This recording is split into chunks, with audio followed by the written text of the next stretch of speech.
Une histoire populaire des États-Unis de 1492 à nos jours, par Howard Zinn. Chapitre 16. Une guerre populaire. Nous, les gouvernements de Grande-Bretagne et des États-Unis, au nom de l'Inde, de la Birmanie, de la Malaisie, de l'Australie, de l'Afrique anglophone, de la Guinée britannique, de Hong Kong, du Siam, de Singapour, de l'Égypte, de la Palestine, du Canada, de la Nouvelle-Zélande, de l'Irlande du Nord, de l'Écosse, du Pays de Galles, mais également de Porto Rico, de Guam, des Philippines, d'Hawaï, de l'Alaska et des îles Vierges, déclarons ici solennellement que ceci n'est pas une guerre impérialiste. Tel était le texte d'un pamphlet satirique publié aux États-Unis en 1939 par le Parti communiste.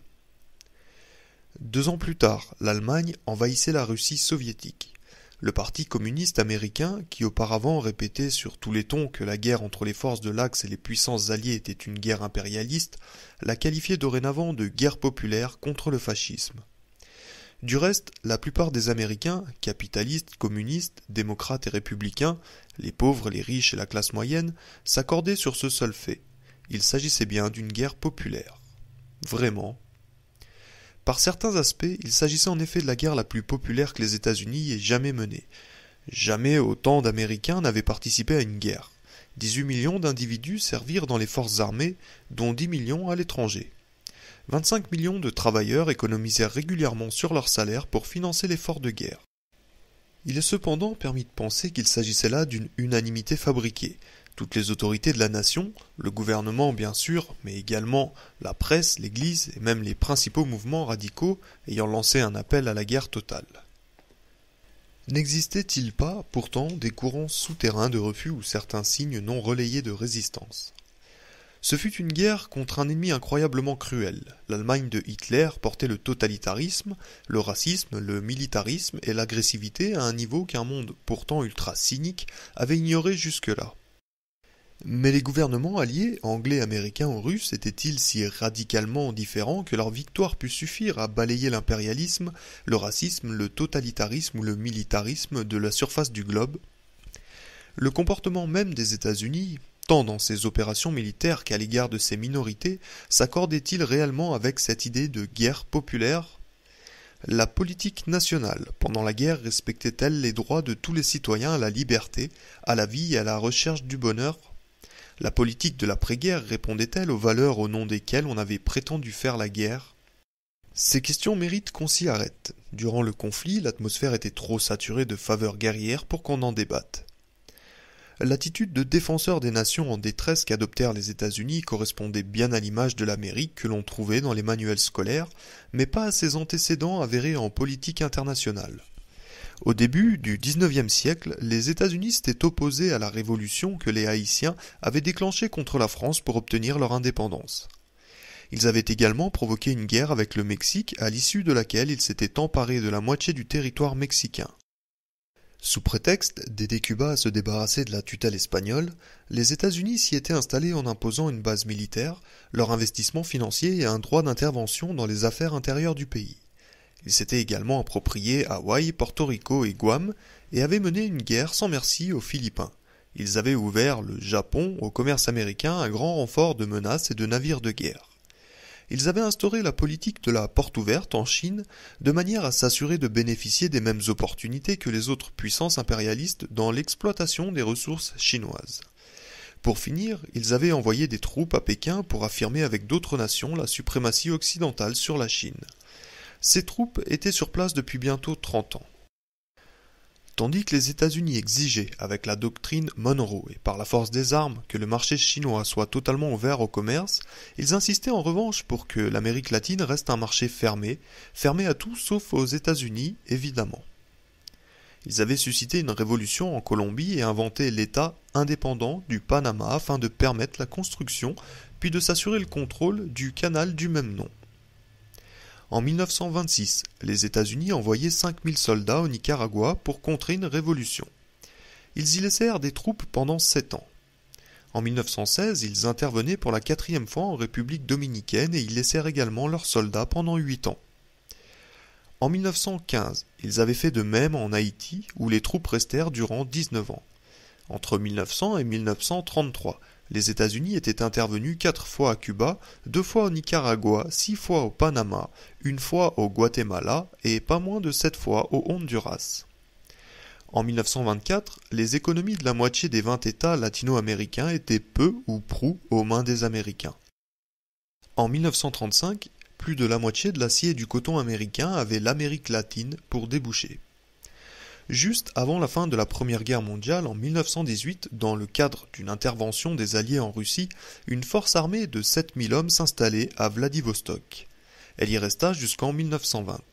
5000 hommes supplémentaires furent cantonnés pendant près d'une année à Arkhangel, un autre port russe toujours dans le cadre d'une opération militaire alliée. Le département d'État informa le Congrès que toutes ces opérations tendaient à contrebalancer les conséquences de la révolution bolchevique en Russie. En bref, si la motivation officielle de l'entrée en guerre des États-Unis était le souci de défendre le principe de non-intervention dans les affaires d'autrui, c'est ce que pensaient alors les citoyens américains, étant donné la progression des troupes nazies, l'histoire du pays permettait de douter de leurs compétences en ce domaine. Ce qui apparaissait surtout à cette époque était la différence entre les États-Unis, démocratie dotée de liberté, et l'Allemagne nazie, dictature qui persécutait sa minorité juive, emprisonnait ses dissidents et proclamait la supériorité de la race aryenne. Néanmoins, à considérer l'antisémitisme en Allemagne, les Noirs ne pensaient sans doute pas que leur situation aux États-Unis en était si éloignée. D'ailleurs, les États-Unis s'étaient faiblement opposés aux politiques de persécution menées par Hitler. Tout au long des années 1930, ils s'étaient joints à l'Angleterre et à la France dans leur tentative d'amadouer Hitler. Roosevelt et Cordell Hull, son secrétaire d'État, hésitaient à critiquer publiquement la politique antisémite du dictateur allemand. Selon Arnold Hofner, American Appeasement, quand en janvier 1934 une résolution fut examinée pour demander au Sénat et au président américain d'exprimer leur surprise et leur mécontentement devant le sort que les Allemands réservaient aux Juifs et d'exiger la restauration des Juifs dans leurs droits, le département d'État s'arrangea pour que cette résolution se perde dans les méandres d'un comité quelconque. Lorsque Mussolini envahit l'Éthiopie en 1935, les États-Unis décrétèrent un embargo sur les armes. Les entreprises américaines purent cependant continuer de livrer du pétrole en énorme quantité, pétrole sans lequel l'Italie n'aurait pas pu mener sa guerre. Lorsque éclata en Espagne en 1936 une rébellion fasciste contre le gouvernement social-libéral élu démocratiquement, l'administration Roosevelt fit voter une loi de neutralité qui eut pour effet de supprimer les aides au gouvernement espagnol, alors que Hitler et Mussolini apportaient un soutien militaire décisif à Franco. Hofner constate également que les États-Unis restaient bien en deçà de ce que leur propre législation sur la neutralité leur imposait. Le soutien de Hitler à Franco n'ayant été fermement assuré qu'à partir de novembre 1936, les républicains espagnols auraient pu l'emporter si les États-Unis, l'Angleterre et la France leur avaient apporté leur aide. Au lieu de cela, l'Allemagne tira tous les bénéfices possibles de la guerre civile espagnole. S'agissait-il d'une erreur d'appréciation, d'une malencontreuse méprise ? Ou bien cela découlait-il d'une politique relativement logique de la part d'un gouvernement dont le principal objectif n'était pas d'arrêter le fascisme mais de faire avancer les intérêts impérialistes américains ? Pour ces intérêts, dans les années 1930, une politique anti-soviétique semblait être la meilleure solution. Plus tard, lorsque le Japon et l'Allemagne menacèrent conjointement les intérêts impérialistes américains, une politique pro-soviétique et anti-nazie s'avéra préférable. Roosevelt était à peu près aussi soucieux de mettre fin à l'oppression des Juifs que Lincoln avait pu l'être de faire cesser l'esclavage pendant la guerre de sécession. Leur priorité politique, quelle qu'ait été leur compassion personnelle pour les victimes de l'oppression, n'était pas le respect des droits des minorités mais la puissance de l'Amérique. Ce n'est pas la barbarie de Hitler vis-à-vis des Juifs qui fit entrer les États-Unis dans la Seconde Guerre mondiale, pas plus que le sort des 4 millions d'esclaves noirs n'avait entraîné la guerre de sécession en 1861. L'agression italienne contre l'Éthiopie, l'invasion de l'Autriche et de la Tchécoslovaquie par Hitler, son offensive contre la Pologne, n'y furent pour rien elles non plus, même si elles conduisirent Roosevelt à aider considérablement les Anglais. Ce fut le bombardement par les Japonais de la base navale de Pearl Harbor à Hawaï, le 7 décembre 1941, qui déclencha l'entrée en guerre des États-Unis. Les bombardements de civils par les Japonais, attaque japonaise sur la Chine en 1937, bombardement de Nankin, n'avaient pas suffi à entraîner les Américains dans une guerre. L'attaque d'une base de l'impérialisme américain dans le Pacifique provoqua en revanche immédiatement la vibrante déclaration de guerre de Roosevelt. Tant que le Japon était resté un membre respectable du club des puissances impérialistes qui, par le biais de la politique de la porte ouverte, exploitaient conjointement la Chine, les États-Unis n'avaient jamais émis la moindre critique. Il existe des notes américaines échangées avec le Japon en 1917 qui déclarent que les États-Unis reconnaissent les intérêts spécifiques du Japon en Chine. En 1928, si l'on en croit Akira Iri, entre parenthèses After Imperialism, les consuls américains en Chine accueillirent positivement l'arrivée des troupes japonaises. Les États-Unis commencèrent à s'inquiéter lorsque le Japon se mit à menacer les marchés potentiels américains en Chine par sa tentative d'annexion totale de la Chine et surtout par son implantation dans le sud-est asiatique.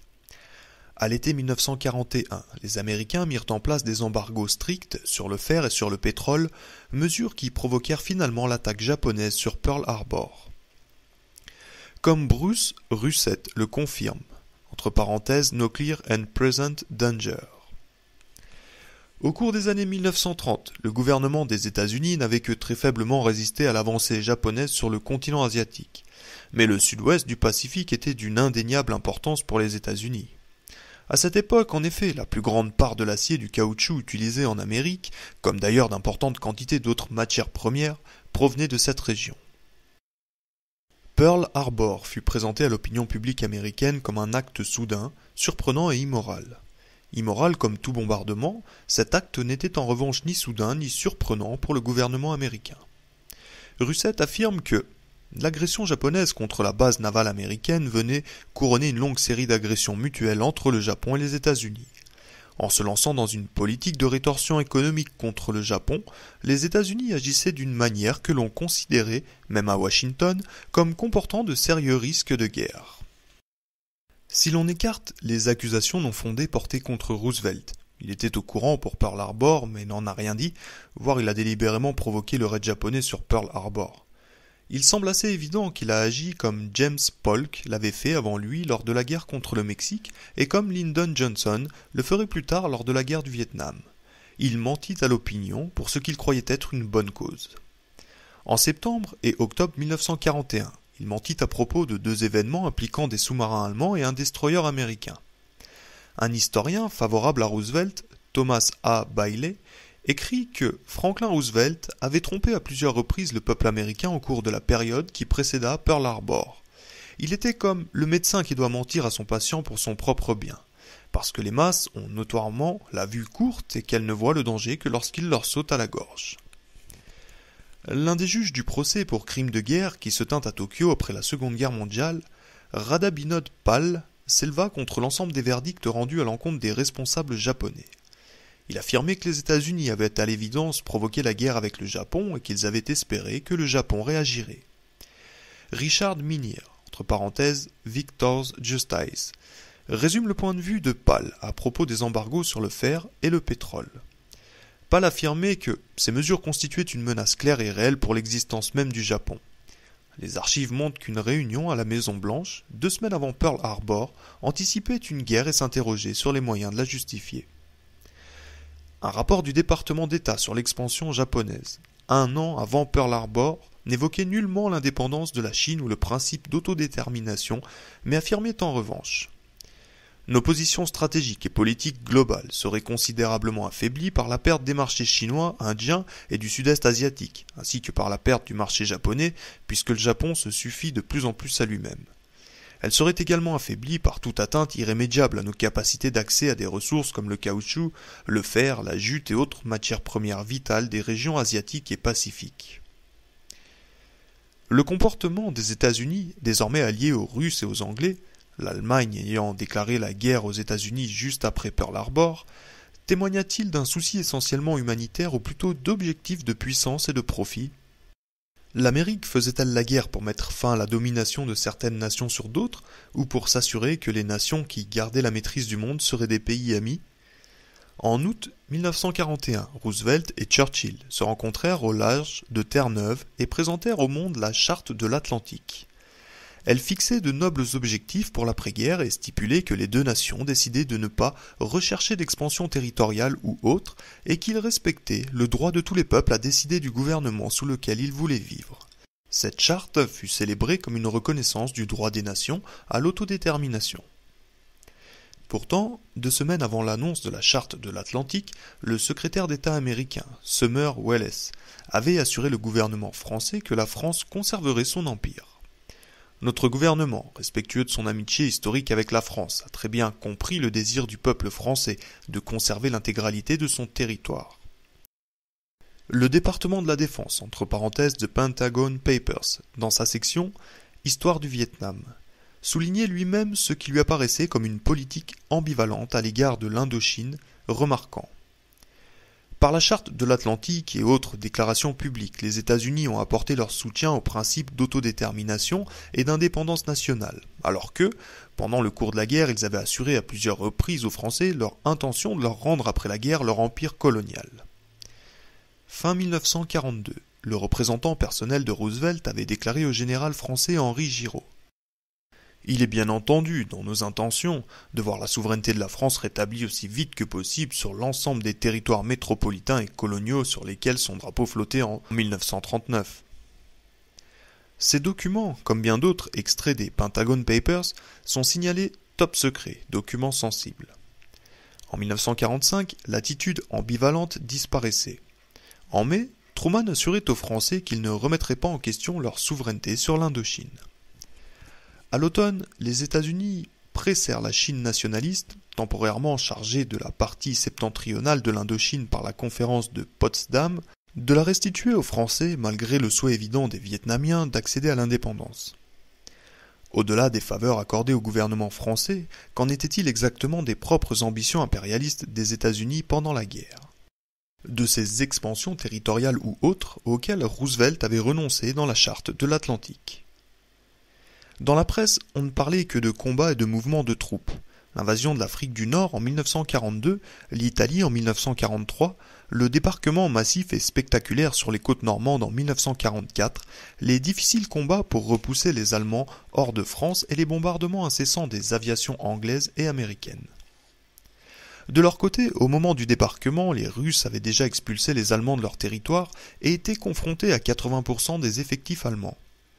Par ailleurs, dans le Pacifique, en 1943 et 1944, les soldats américains progressaient d'île en île, créant des bases militaires de plus en plus proches du Japon pour permettre le bombardement des villes japonaises.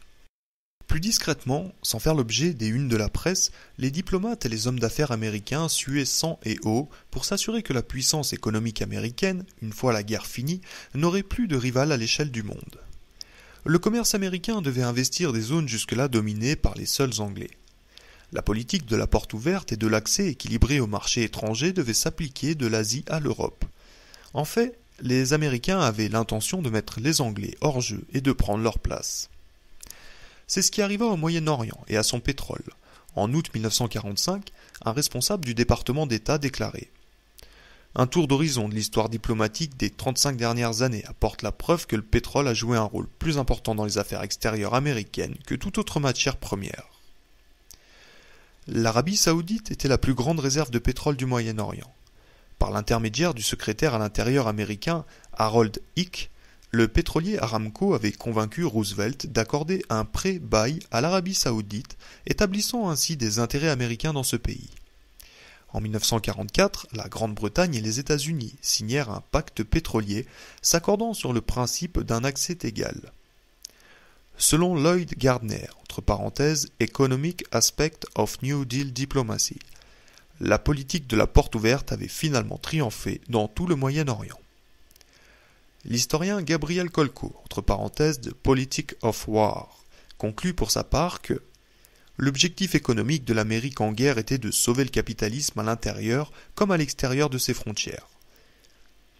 En avril 1944, un responsable du département d'État déclara « Comme vous le savez sans doute, nous prévoyons une gigantesque augmentation de la production américaine après la guerre que le marché domestique américain ne pourra pas absorber indéfiniment. De toute évidence, accroître nos marchés deviendra une nécessité. Dans son étude sur le commerce pétrolier international, entre parenthèses The Seven Sisters, Anthony Sampson rappelle qu'à la fin de la guerre, la puissance dominante en Arabie Saoudite était incontestablement les États-Unis. Le roi Ibn Saoud n'était plus considéré par les Américains comme un farouche guerrier du désert, mais comme une pièce maîtresse dans le jeu du pouvoir, qu'il fallait ranger du côté des Occidentaux. Au retour de Yalta, en février 1945, Roosevelt reçut le roi sur le croiseur américain, le Quincy, avec tout son entourage, 50 personnes, dont ses 2 fils, un premier ministre, un astrologue et des moutons destinés au sacrifice. Roosevelt lui écrivit ensuite pour lui promettre que les États-Unis ne changeraient pas leur politique palestinienne sans consulter les Arabes. Si plus tard, au Moyen-Orient, la question pétrolière entrerait constamment en conflit avec la politique menée en faveur de l'État hébreu, la question du pétrole était clairement prépondérante à cette époque. La domination impérialiste anglaise ayant disparu pendant la Seconde Guerre mondiale, les États-Unis s'apprêtaient à reprendre la main. Hull déclarait au début de la guerre: le rôle principal dans un nouveau système de relations commerciales et économiques internationales reviendra en grande partie aux États-Unis étant donné notre puissance économique. Nous devrions être en mesure d'assumer ce rôle et les responsabilités qui en découlent, et ce, avant tout, dans le simple intérêt de la nation. Avant même la fin de la guerre, l'administration avait dessiné les grandes lignes d'un nouvel ordre économique international fondé sur le partenariat entre le gouvernement et les milieux d'affaires. Lloyd Gardner affirme à propos de Harry Hopkins, conseiller principal de Roosevelt, organisateur des programmes d'aide sociale du New Deal, qu'aucun conservateur ne pouvait rivaliser avec Hopkins lorsqu'il s'agissait de soutenir les investissements à l'étranger et d'assurer leur protection. Le poète Archibald MacLeish, alors sous-secrétaire d'État, critiqua amèrement ce à quoi il assistait juste après la guerre. À l'allure où vont les choses, la paix que nous ferons, la paix que nous sommes apparemment en train de faire, sera une paix du pétrole, une paix de l'or, des échanges commerciaux. Bref, une paix sans but moral, sans souci humaniste. Pendant la guerre, la Grande-Bretagne et les États-Unis mirent en place le Fonds monétaire international, entre parenthèses FMI, pour réguler les échanges internationaux de devises. Le poids du vote étant proportionnel aux capitaux mis à disposition, les Américains contrôlaient cet organisme. La Banque internationale pour la reconstruction et le développement fut également créée sous prétexte d'aider au relèvement des régions détruites par la guerre. Pourtant, l'un de ses principaux objectifs était, du propre aveu de ses fondateurs, de promouvoir les investissements à l'étranger. L'aide économique dont les pays pourraient avoir besoin après la guerre était déjà conçue en termes de stratégie politique. Avril Harriman, ambassadeur américain en URSS, déclarait au début de 1944 que l'assistance économique était l'une de nos armes les plus efficaces pour faire tourner les événements politiques européens à notre avantage. La création des Nations Unies pendant la guerre fut présentée au monde comme une coopération internationale visant à prévenir les guerres futures. Mais l'ONU était dominée par les puissances impérialistes occidentales, les États-Unis, l'Angleterre et la France, ainsi que par une nouvelle puissance impérialiste possédant des bases militaires et une influence importante dans les pays de l'Est européen, l'Union soviétique. Arthur Vanderburg, un sénateur républicain conservateur de stature nationale, écrivit dans son journal à propos de la Charte des Nations Unies. Ce qui frappe dans cette charte, c'est qu'elle est très conservatrice du point de vue nationaliste. Elle se fonde sur l'alliance de 4 grandes puissances. C'est tout sauf le rêve internationaliste d'un État mondial. Je suis profondément impressionné, et heureusement surpris, de voir Hull défendre pied à pied notre droit de veto dans cet organisme. Le destin des Juifs dans l'Europe occupée par les Allemands, que beaucoup pensaient être au cœur de cette guerre contre les forces de l'Axe, n'était pas ce qui préoccupait le plus Roosevelt. L'enquête de Henry Feingold, The Politic of Rescue, montre que Roosevelt, au moment même où les Juifs étaient enfermés dans les camps et que commençait le processus qui allait aboutir à l'abominable extermination de millions de Juifs et non-Juifs, ne prit pas les mesures qui auraient permis de sauver des milliers de vies humaines. Il ne considérait pas qu'il s'agissait là d'une priorité. Il confia la question au département d'État, dont la froide bureaucratie et l'antisémitisme firent obstacle à l'action. Faisait-on réellement la guerre pour démontrer que Hitler se trompait quant à la supériorité de la race aryenne sur les races inférieures? Dans les forces armées américaines, les blancs et les noirs restaient séparés. lorsqu'au début de 1945, les troupes furent embarquées sur le Queen Mary pour aller combattre sur le sol européen, les soldats noirs prirent place dans les profondeurs du navire à côté de la salle des machines, aussi loin que possible de l'air frais du pont, dans une sorte d'étrange remake des transports d'esclaves d'autrefois. La Croix-Rouge, avec l'accord du gouvernement, ne mélangeait pas le sang des Noirs avec le sang des Blancs. Ironie de l'histoire, c'est à Charles Drew, un médecin noir, que l'on devait le développement du système du prélèvement sanguin. Il avait été chargé pendant la guerre de l'organisation des dons de sang. Il fut remercié après avoir essayé de faire cesser la ségrégation dans ce domaine. En dépit du besoin pressant de main-d'œuvre, les Noirs continuaient de subir la discrimination à l'emploi. Le porte-parole d'un fabricant d'avions de la côte ouest déclarait à cette époque: les Noirs ne peuvent être employés que comme gardiens ou toute autre activité de ce type. Quel que soit leur degré de qualification dans l'industrie aéronautique, nous ne les embaucherons pas. Roosevelt ne fit jamais rien pour que l'on applique les injonctions émanant de la Fair Employment Practice Commission qu'il avait lui-même mise en place. Les régimes fascistes rappelaient sans cesse que la place de la femme était à la maison. Pourtant, la lutte contre le fascisme, tout en utilisant abondamment le travail des femmes dans l'industrie de guerre, où elles étaient absolument nécessaires, ne bouleversa pas considérablement le statut des femmes américaines. La commission de la main-d'œuvre en temps de guerre les tenait à l'écart de ces instances de décision. Un rapport du département féminin du secrétariat au travail, rédigé par sa directrice, Mary Anderson, faisait état des doutes et réticences de la commission concernant ce qui se passait alors pour l'émergence d'un militantisme ou d'un esprit de croisade chez certaines responsables. Un des aspects de la politique américaine semblait directement s'inspirer du fascisme. Il s'agit du sort réservé aux Américains d'origine japonaise de la côte ouest. Après l'attaque de Pearl Harbor, une hystérie anti-japonaise éclata au sein du gouvernement. Un membre du Congrès déclara même: « Je suis pour que l'on se saisisse de tous les Japonais en Amérique, de l'Alaska à Hawaï, et qu'on les mette dans les camps de concentration. Qu'ils aillent au diable, qu'on s'en débarrasse. » Franklin D. Roosevelt ne partageait pas cette hystérie, mais il signa tranquillement le décret exécutif 9066 en février 1942, donnant à l'armée le pouvoir d'arrêter sans mandat, convocation ou même investigation tous les Américains d'origine japonaise de la côte ouest, 110 000 hommes, femmes et enfants, de les expulser de chez eux, de les regrouper dans les camps au plus profond des États-Unis et de les garder là, dans des conditions de captivité. Les 3/4 d'entre eux étaient des Nisei, c'est-à-dire que, nés sur le sol américain de parents japonais, ils étaient en conséquence citoyens américains. Les autres, les Issei, étant nés au Japon, ne pouvaient devenir citoyens des États-Unis. En 1944, la Cour suprême justifia cette opération armée par les exigences de la guerre. Les Japonais restèrent dans ces camps un peu plus de 3 ans. Michi Weglin était une jeune fille lorsque sa famille fut évacuée et internée. Dans Years of Infamy, elle raconte l'évacuation, la misère, la honte, la colère, mais aussi la dignité et la résistance de ces Américains d'origine japonaise. Il y eut des grèves, des pétitions, des manifestations, des refus de prêter serment de fidélité à la nation, des soulèvements contre les dirigeants des camps. Ces Japonais résistèrent jusqu'à la fin. L'opinion publique n'apprit l'histoire de ces Américains qu'en 1945.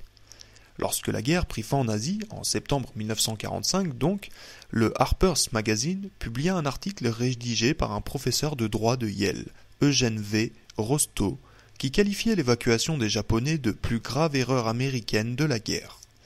Mais était-ce bien une erreur ? Ne pouvait-on pas s'y attendre de la part d'une nation qui possédait une longue expérience du racisme et qui avait surtout combattu pour préserver les fondements même du système américain ? La guerre avait été menée par un gouvernement dont les principaux bénéficiaires, en dépit d'un certain nombre de réformes, étaient les membres de l'élite fortunée de la nation. L'alliance tissée entre le gouvernement et les milieux d'affaires les plus influents remontait aux premières mesures présentées au Congrès par Alexander Hamilton, immédiatement après la guerre d'indépendance. Quand la Seconde Guerre mondiale survint, cette alliance s'était développée et consolidée. Pendant la Grande Dépression, Roosevelt avait dénoncé, à l'occasion, les royalistes économiques, mais il eut toujours le soutien de certaines des personnalités les plus importantes du monde des affaires. Pendant la guerre, ainsi que Bruce Catton put le constater depuis son poste au War Production Board, les royalistes économiques autrefois raillés et dénoncés avaient désormais un rôle à jouer.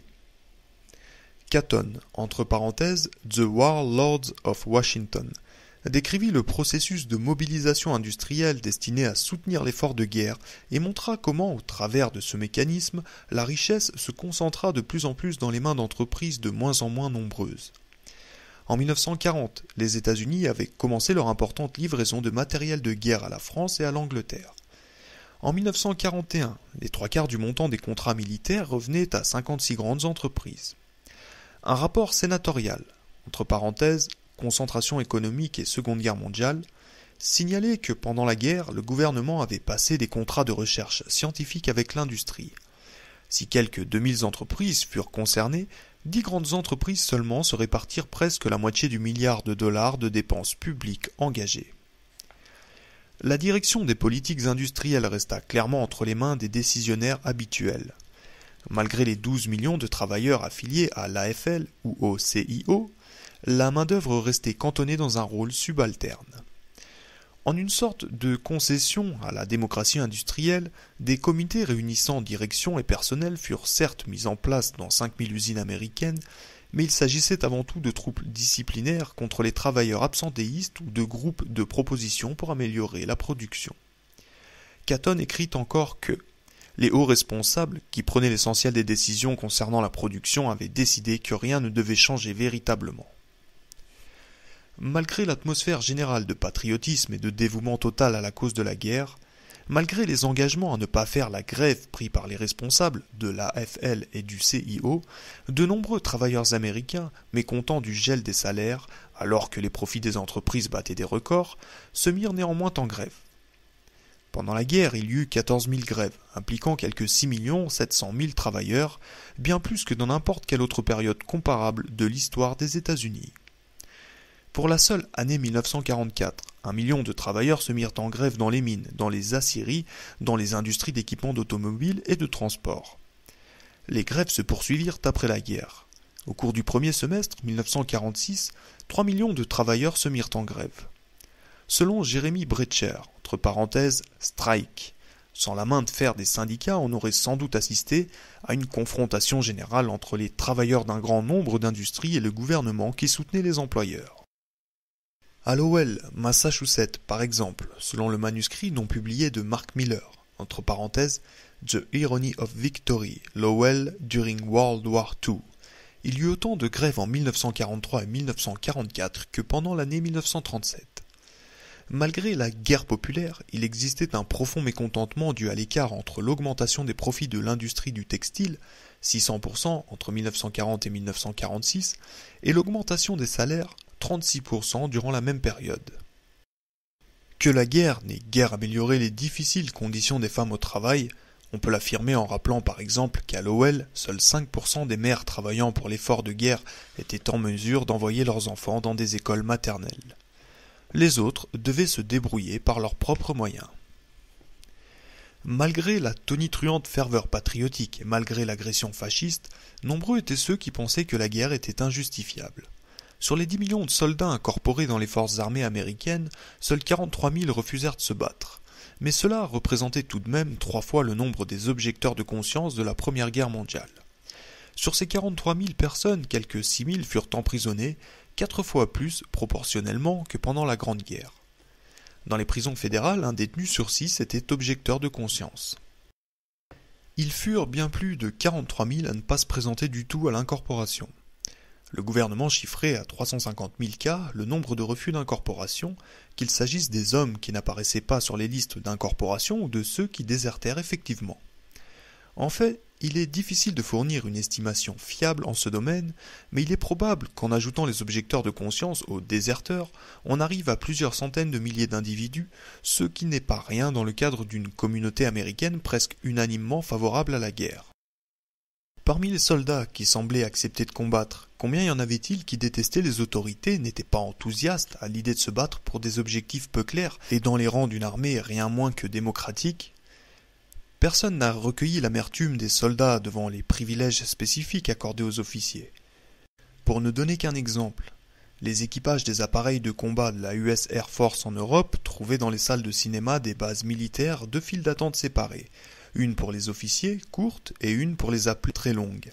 Les réfectoires étaient également distincts, La nourriture des simples soldats était différente, c'est-à-dire pire que celle des officiers. Les romans qui parurent après la Seconde Guerre mondiale, tels From Here to Eternity de James Jones, Catch-22 de Joseph Heller et Les Nus et les Morts de Norman Mailer, témoignent de cette amertume des simples soldats envers les gros bonnets de l'armée. Dans le roman de Mailer, des soldats discutent au cours d'une bataille. La seule chose qui ne va pas dans cette armée, c'est qu'elle ne perd jamais une guerre. Toglio fut scandalisé. Tu penses qu'on devrait perdre celle-là? Red s'emporta. Qu'est-ce que j'ai contre cette damnée Jappe? Tu penses peut-être que ça me fait quelque chose s'il garde cette foutue jungle? Qu'est-ce que ça me rapporte que Cumming se colle une étoile de plus? Le général Cumming est un bon type, dit Martinez. Il n'y a pas un seul bon officier au monde, affirma Red. En dépit des efforts de mobilisation de la presse et des leaders noirs, il semble qu'il y ait eu une indifférence générale, sinon une hostilité marquée de la part de la communauté noire vis-à-vis de la guerre. Lawrence Whitner, entre parenthèses, Rebels Against War, cite un journaliste noir. Le noir est en colère, plein de rancœur et montre une mauvaise volonté évidente à l'égard de la guerre. Se battre pourquoi? Demande-t-il. Cette guerre ne signifie rien pour moi. Si nous gagnons, je perds. Mais après?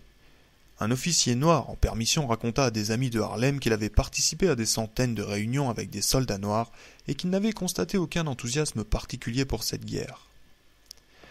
Dans un collège noir, un étudiant déclara à son professeur: « L'armée est raciste envers nous. Dans la marine, on ne peut servir que dans les réfectoires. La Croix-Rouge ne veut pas de notre sang. Les patrons et les syndicats nous mettent dehors. Les lynchages continuent. On nous traite comme des esclaves. On est raciste avec nous et on nous crache au visage. Qu'est-ce que Hitler pourrait nous faire de plus ?» Un responsable de la NAACP, Walter White, rapportait ces propos à un public composé de plusieurs milliers de Noirs dans le Midwest, pensant que cela les scandaliserait. Au lieu de cela, raconta-t-il plus tard, à sa grande surprise et stupéfaction, le public a éclaté en applaudissements et il a bien fallu 30 à 40 secondes avant que le calme ne revienne. En janvier 1943, cette « prière du simple soldat » fut publiée dans un journal noir. « Mon Dieu, aujourd'hui je pars à la guerre, pour combattre et pour mourir. Dites-moi pourquoi. Mon Dieu, je me battrai, je n'ai pas peur des Allemands ou des Japs. C'est ici que j'ai peur, en Amérique. » Il n'existait cependant pas d'opposition noire réellement organisée. Il y avait du reste peu d'opposition, d'où qu'elle vienne. Le Parti socialiste était divisé et incapable de prendre une position claire dans un sens ou dans un autre. Le Parti communiste soutenait la guerre avec enthousiasme. Seuls quelques groupes anarchistes et pacifistes refusaient de la soutenir. La Ligue féministe internationale pour la paix et la liberté déclarait: « La guerre entre nations, classes ou races ne peut en permanence régler les conflits ou guérir les blessures qui fondent leur existence. » Et le Catholic Worker affirmait: « Nous restons pacifistes. » La difficulté de s'exprimer simplement en faveur de la paix dans un monde gouverné par le capitalisme, le communisme et le fascisme, toute idéologie vindicative aux agissements agressifs, troublait la plupart des pacifistes. Ils commencèrent à évoquer une certaine non-violence révolutionnaire. A. G. Must, de la Confrérie pour la Réconciliation, s'exprima à ce sujet quelques années plus tard. « Je n'étais pas très intéressé par le pacifisme sentimental et assez facile du début du siècle. Les gens pensaient alors qu'il suffisait de s'asseoir et de converser gentiment sur la paix et l'amour pour résoudre facilement les problèmes du monde. » Must sentait que le monde était en pleine révolution et que ceux qui s'opposaient à la violence devaient entreprendre des actions révolutionnaires, mais néanmoins non violentes.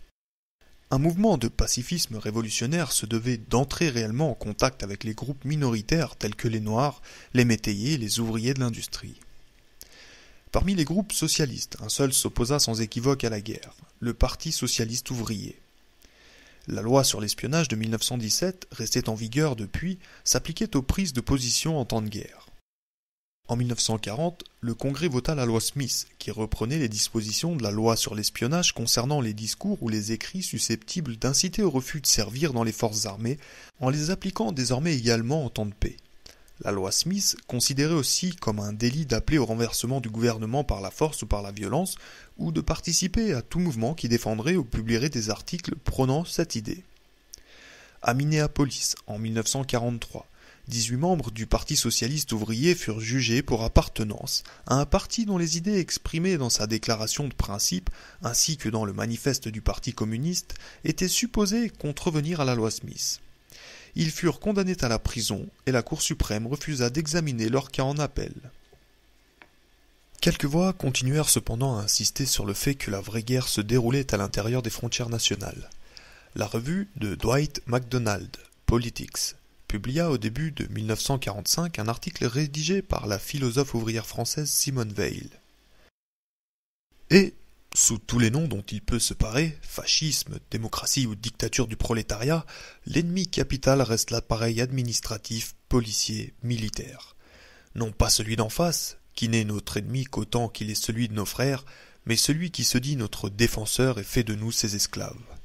Dans n'importe quelle circonstance, la pire trahison possible consiste toujours à accepter de se subordonner à cet appareil et de fouler aux pieds pour le servir, en soi-même et chez autrui, toutes les valeurs humaines. Quoi qu'il en soit, la grande majorité des Américains se trouvaient mobilisés, dans l'armée comme dans la vie civile, en faveur de la guerre. Les sondages d'opinion montrent que la plupart des soldats souhaitaient que le système de la conscription se poursuive après la guerre. La haine de l'ennemi, et en particulier des Japonais, était largement partagée. Le racisme s'épanouissait. Le magazine Time, rendant compte de la bataille d'Iwo Jima, écrivit « Le Jap de base est parfaitement ignorant. Peut-être est-il humain. En tout cas, rien ne l'indique. » Il y eut donc bien un large soutien à ce qui devait devenir la plus abominable campagne de bombardement de civils jamais entreprise au cours d'une guerre. Les attaques aériennes sur les villes allemandes et japonaises. Certains pourraient prétendre que ce très large soutien démontre qu'il s'agissait bien d'une guerre populaire. Mais si l'expression « guerre populaire » désigne la guerre d'un peuple contre l'agression, une guerre défensive, si elle désigne une guerre conduite pour des raisons humanitaires et non dans l'intérêt d'une petite élite, une guerre contre les responsables et non contre la masse des civils, la stratégie des bombardements aériens sur les populations civiles allemandes et japonaises a réduit cette idée à néant. L'Italie avait bombardé les villes éthiopiennes. L'Italie et l'Allemagne avaient bombardé les civils espagnols pendant la guerre d'Espagne. Au début de la Seconde Guerre mondiale, les avions allemands avaient lâché leurs bombes sur Rotterdam aux Pays-Bas, sur Coventry en Angleterre et ailleurs. À l'époque, Roosevelt avait dénoncé cette barbarie inhumaine qui a profondément choqué la conscience de l'humanité. Pourtant, ces bombardements allemands avaient été bien moins importants que les bombardements ultérieurs des villes allemandes par l'aviation américaine. En janvier 1943, les Alliés s'étaient rencontrés à Casablanca pour s'accorder sur l'idée d'une campagne de bombardement aérien de grande envergure capable d'entraîner aussi bien la destruction et la désorganisation totale des systèmes militaires, industriels et économiques allemands que l'effondrement moral de la population allemande à un point tel que sa capacité de résistance armée serait mortellement touchée. C'est ainsi que les bombardements incessants des villes allemandes commencèrent, avec des opérations de centaines d'appareils sur Cologne, Essen, Francfort et Hambourg. Les Anglais volaient de nuit sans prétendre viser les objectifs militaires. Les Américains le faisaient de jour en se vantant d'une certaine précision. Ils bombardaient cependant de si haut que cette précision était parfaitement impossible. L'apogée de ces bombardements terroristes fut celui de Dresde, début 1945. Au cours de cette opération, l'extraordinaire chaleur dégagée par les bombes provoqua des incendies qui ravagèrent la ville. Plus de 100 000 personnes périrent à Dresde. Winston Churchill rend rapidement compte de cet événement dans ses mémoires de guerre. Nous avons opéré un bombardement massif ces derniers mois sur la ville de Dresde, qui était alors un centre de communication allemand pour le front de l'Est.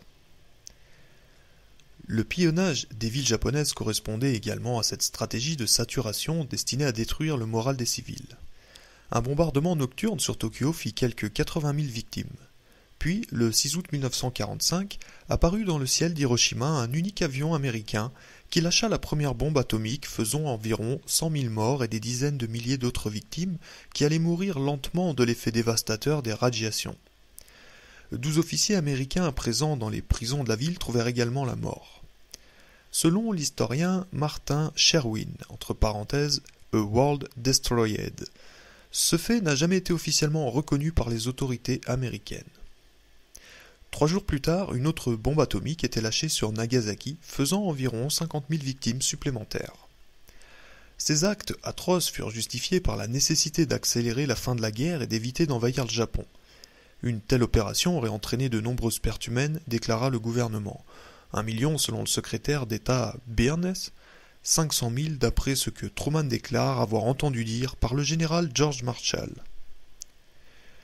Lorsque les documents concernant le projet Manhattan, nom donné au projet de fabrication de la bombe atomique, furent rendus publics des années plus tard, on put constater que le général Marshall avait insisté pour que l'on prévienne le gouvernement japonais afin qu'il fasse évacuer les populations civiles et que seules les cibles militaires soient anéanties. Ces estimations sont totalement fantaisistes. On en fit état dans le dessein de justifier une opération de bombardement qui, à mesure que ses effets sur l'être humain devenaient évidents, horrifia de plus en plus de gens. En août 1945, en effet, le Japon était déjà dans une situation désespérée et prêt à se rendre. Le spécialiste militaire du New York Times, Anson Baldwin, écrivit peu après la guerre. L'ennemi du point de vue militaire se trouvait dans une position stratégique désespérée lorsqu'il lui fut demandé, à la conférence de Potsdam du 26 juillet, de se rendre sans condition. Telle était donc la situation lorsque nous avons rayé de la carte Hiroshima et Nagasaki. Avons-nous eu raison d'agir ainsi? Personne ne peut bien entendu en être sûr, mais la réponse est presque certainement négative. Le United States Strategic Bombing Survey, mis en place par le secrétariat à la guerre en 1944 pour étudier les conséquences des attaques aériennes pendant la guerre, interviewa des centaines de civils et de responsables militaires japonais après la reddition du Japon. Immédiatement après la guerre, l'un des rapports de cet organisme déclarait « S'appuyant sur des enquêtes détaillées concernant les faits et sur les témoignages des responsables japonais qui sont encore en vie, notre institution estime que le Japon se serait à coup sûr rendu avant le 31 décembre 1945, et encore plus probablement avant le 1er novembre de cette même année. Même sans l'intervention atomique, même si la Russie n'était pas entrée en guerre contre le Japon, et, enfin, même si aucune invasion américaine n'avait été organisée, voire seulement imaginée. » Les responsables américains pouvaient-ils être au courant de cela avant le mois d'août 1945? La réponse est positive. Le code secret des Japonais avait été découvert et leur message était intercepté. On savait que l'ambassadeur japonais à Moscou avait reçu l'ordre de préparer des négociations de paix avec les Alliés. Les autorités japonaises avaient commencé à évoquer des possibilités de reddition 1 an auparavant et l'empereur lui-même avait suggéré en juin 1945 qu'il était sans doute temps d'envisager des alternatives au combat à mort. Le 13 juillet, le ministre des Affaires étrangères, Shigenori Togo, avertissait son ambassadeur à Moscou. La reddition sans condition est le seul obstacle à la paix. Après une étude exhaustive de tous les documents historiques disponibles sur ce sujet, Martin Sherwin conclut que, ayant brisé le code secret japonais avant même le début de la guerre, les services secrets américains étaient en mesure de relayer ce message, et c'est bien ce qu'ils firent au président américain. Mais cela n'eut aucun effet sur la suite de la guerre. Si les Américains n'avaient pas exigé une reddition inconditionnelle, s'ils avaient accepté ne serait-ce qu'une des conditions japonaises à la reddition, que l'empereur, figure sacrée du Japon, reste en place, les Japonais se seraient empressés d'arrêter la guerre. Pour quelle raison les États-Unis n'ont-ils pas saisi cette simple occasion de sauver aussi bien des vies japonaises que des vies américaines? Parce que trop d'argent avait été investi dans les bombes atomiques pour qu'on se refuse le luxe de s'en servir? Le général Leslie Grove, directeur du projet Manhattan, déclara que Truman était comme sur un toboggan et que la dynamique était trop forte pour être arrêtée. Ne serait-ce pas plutôt, comme le suggérait le chercheur britannique P.M.S. Blackett dans Fear, War and the Bomb, que les États-Unis étaient impatients de lancer cette bombe atomique avant que l'URSS n'entre à son tour en guerre contre le Japon? Les Soviétiques s'étaient entendus avec les Américains pour entrer en guerre dans la région exactement 90 jours après la fin du conflit en Europe. Cet événement ayant eu lieu le 8 mai 1945, la date prévue pour l'entrée en guerre des Russes contre le Japon était donc le 8 août. Mais à cette date, la bombe avait été lâchée, et le jour suivant, la seconde tomberait sur Nagasaki. Les Japonais allaient se rendre aux Américains et non aux Soviétiques. Ainsi l'Amérique serait-elle la seule force d'occupation au Japon après la guerre? En d'autres termes, conclut Blackett, le largage de la bombe atomique peut être considéré comme le premier acte diplomatique d'importance de la guerre froide à l'encontre des Russes. L'interprétation de Blackett est confirmée par l'historien américain Gar Alperovitz, entre parenthèses atomique diplomatie, qui remarque que, à la date du 28 juillet, le secrétaire à la marine James Forrestal décrit dans son journal le secrétaire d'État James F. Byrnes comme extrêmement soucieux d'en finir avec les Japonais avant que les Russes ne s'en mêlent. Truman avait déclaré « Le monde notera que la première bombe atomique a été lâchée sur Hiroshima, une base militaire, parce que nous souhaitons lors de cette première attaque éviter autant que possible de faire des victimes civiles. » Déclaration absurde. Les 100 000 morts d'Hiroshima étaient presque tous des civils. Le US Strategic Bombing Survey déclara quant à lui dans son rapport que Hiroshima et Nagasaki avaient été choisis pour cible en raison de leur forte concentration d'activité de population. Le largage de la seconde bombe sur Nagasaki semble avoir été planifié à l'avance. Personne ne paraît être en mesure d'expliquer pourquoi ce bombardement eut finalement lieu. Était-ce parce qu'il s'agissait d'une bombe à plutonium alors que celle de Hiroshima était à l'uranium ? Les morts et les irradiés de Nagasaki auraient-ils servi de cobayes à une expérience scientifique ? Martin Sherwin affirme que parmi les victimes de Nagasaki se trouvaient certainement des prisonniers de guerre américains. Il fait état de ce message, daté du 31 juillet, que le quartier général du US Army Strategic Air Force, installé à Guam, adressa au département à la guerre.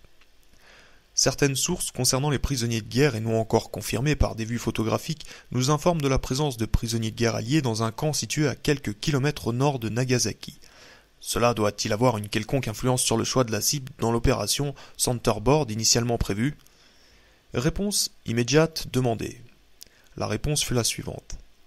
Les cibles initialement prévues pour l'opération Centerboard demeurent inchangées. À la vérité, la guerre prit fin rapidement. L'Italie avait été vaincue un an auparavant. L'Allemagne venait de se rendre, défaite avant tout par les armées soviétiques sur le front de l'Est, avec l'aide des armées alliées à l'Ouest. Après la reddition du Japon, les puissances fascistes étaient battues. Mais qu'en était-il du fascisme en tant qu'idée et en tant que réalité ? Ces principes fondamentaux comme le militarisme, le racisme et l'impérialisme avaient-ils été définitivement éradiqués ? Ou bien imprégnaient-ils désormais les corps déjà contaminés des vainqueurs ? Le révolutionnaire pacifiste Haji Must avait prédit en 1941. Après une guerre, le problème c'est le vainqueur. Il estime qu'il vient de prouver que la guerre est la violence paix. Qui désormais pourrait-il lui donner une leçon ? Les vainqueurs étaient l'Union soviétique et les États-Unis, avec l'Angleterre, la France et la Chine nationalistes, mais ils étaient très affaiblis.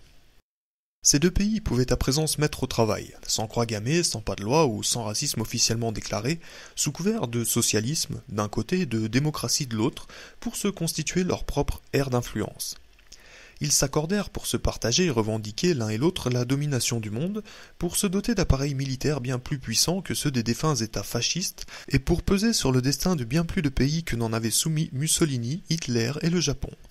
Ils s'attachèrent également à contrôler leur population par le biais de stratégies spécifiques, brutales en Union soviétique, sophistiquées aux États-Unis, de manière à assurer leur domination. Car la guerre ne plaça pas seulement les États-Unis en position de domination sur la majeure partie du globe, elle créa également des conditions efficaces de contrôle social à l'intérieur des frontières. Le chômage, la détresse économique et les troubles qu'il avait induits pendant les années 1930 avaient été d'abord partiellement allégés par le New Deal, puis neutralisés et dépassés par une agitation plus considérable encore, la guerre. Celle-ci entraîna la hausse des prix agricoles et des salaires, puis offrit finalement une prospérité suffisante à suffisamment de gens pour éviter de trop grands troubles. Comme l'affirme Lawrence Whitner, la guerre avait rajeuni le capitalisme américain. Les principales bénéficiaires de la guerre étaient les grandes entreprises, dont les bénéfices passèrent de 6,4 milliards de dollars en 1940 à 10,8 milliards en 1944.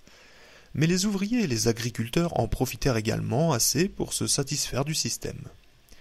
Illustration d'une vieille leçon apprise par les gouvernements, la guerre règle les problèmes de maintien de l'ordre. Charles Wilson, président de la General Electric Corporation, fut si satisfait de la situation en temps de guerre qu'il proposait de perpétuer l'alliance du militaire et de l'économique afin de pratiquer une économie de guerre permanente. Et c'est ce qui eut lieu. Lorsque, immédiatement après la guerre, l'opinion publique américaine, lassée par les combats, sembla favorable à la démobilisation et au désarmement, l'administration Truman, Roosevelt était mort en avril 1945, travailla à créer une atmosphère de crise et de guerre froide. Certes, la rivalité avec l'Union soviétique était bien réelle. Ce pays, sorti du conflit avec une économie effondrée et 20 millions de morts, était en train de faire un incroyable retour en reconstruisant son industrie et en confortant sa puissance militaire. Pourtant, l'administration Truman préférait présenter l'Union soviétique non comme un simple rival, mais comme une menace immédiate. Par une série d'actions, elle instaura un climat de peur et une véritable hystérie vis-à-vis du communisme qui entraîna l'escalade progressive du budget de l'armée et la stimulation de l'économie nationale par le biais des commandes militaires. Cette combinaison permettait d'engager des actions plus agressives à l'étranger et plus répressives à l'intérieur du pays. Les mouvements révolutionnaires en Europe et en Asie étaient présentés à l'opinion américaine comme autant de preuves de l'expansionnisme soviétique, réveillant ainsi l'indignation provoquée par les agressions hitlériennes. En Grèce, monarchie et dictature de droite avant la guerre, une coalition de forces de gauche, le Front national de libération, fut renversée dès 1944-1945 par une intervention militaire anglaise. Une dictature de droite fut restaurée. Lorsque les opposants au régime furent emprisonnés et les responsables syndicaux remplacés, une guérilla de gauche se développa qui put bientôt compter sur 17 000 combattants, 50 000 militants actifs et quelques 250 000 partisans sur une population totale de 7 millions d'habitants. La Grande-Bretagne déclara qu'elle ne pouvait maîtriser la rébellion et demanda aux États-Unis d'intervenir. Un responsable du département d'État déclara plus tard que, en moins d'une heure, les Anglais venaient de confier la tâche de gérer les affaires du monde aux États-Unis. La réponse des États-Unis fut la doctrine Truman, nom donné au discours que Truman adressa au Congrès au printemps 1947, dans lequel il demandait le vote de 400 millions de dollars d'aide militaire et économique à la Grèce et à la Turquie. Truman déclara également que les États-Unis devaient venir en aide aux peuples libres qui résistaient aux tentatives de prise de pouvoir par des minorités armées ou qui subiraient des pressions extérieures. En fait, la plus importante de ces pressions extérieures venait des États-Unis eux-mêmes. Les rebelles grecs étaient aidés par la Yougoslavie, non par l'Union soviétique, qui avait promis à Churchill, durant la guerre, de lui laisser le champ libre en Grèce s'il acceptait de laisser les Russes s'occuper de la Roumanie, de la Bulgarie et de la Pologne. L'Union soviétique, comme les États-Unis, ne semblait pas désireuse de favoriser des révolutions qu'elle n'était pas capable de contrôler. Truman affirmait que le monde devait choisir entre deux modes de vie. L'un se fondait sur la volonté de la majorité et se distinguait par la liberté de ses institutions, l'autre sur la volonté d'une minorité, la terreur et l'oppression, ainsi que la suppression des libertés individuelles. Le conseiller de Truman, Clark Clifford, avait suggéré que Truman établisse dans son discours un lien entre l'intervention en Grèce et quelque chose de moins rhétorique, de plus pratique, les gigantesques ressources naturelles du Moyen-Orient. Clifford pensait bien sûr au pétrole. Truman n'en fit rien. Les États-Unis intervinrent en Grèce, sans envoyer de soldats, mais en fournissant des armes et des conseillers militaires. Dans les 5 derniers mois de 1947, 74 000 tonnes de matériel militaire furent expédiées par les Américains au gouvernement de droite à Athènes, de l'artillerie, des avions et des stocks de napalm. 250 officiers commandés par le général James Van Fleet entraînèrent l'armée grecque sur le terrain. Van Fleet initia la politique d'expulsion forcée de milliers de Grecs de leur région d'origine vers les campagnes pour affaiblir et isoler les rebelles, stratégie courante dans la lutte contre les insurrections. Grâce à cette aide, la rébellion fut vaincue en 1949. L'aide militaire et économique américaine continua à parvenir au gouvernement grec. Les investissements en capital d'Esso, de la Dow Chemical, de Chrysler et d'autres entreprises américaines affluèrent en Grèce. L'illettrisme, la pauvreté et la famine continuèrent à ravager le pays qui demeurait entre les mains de ce que Richard Barnett, entre parenthèses Intervention and Revolution, qualifie de dictature militaire particulièrement brutale et réactionnaire.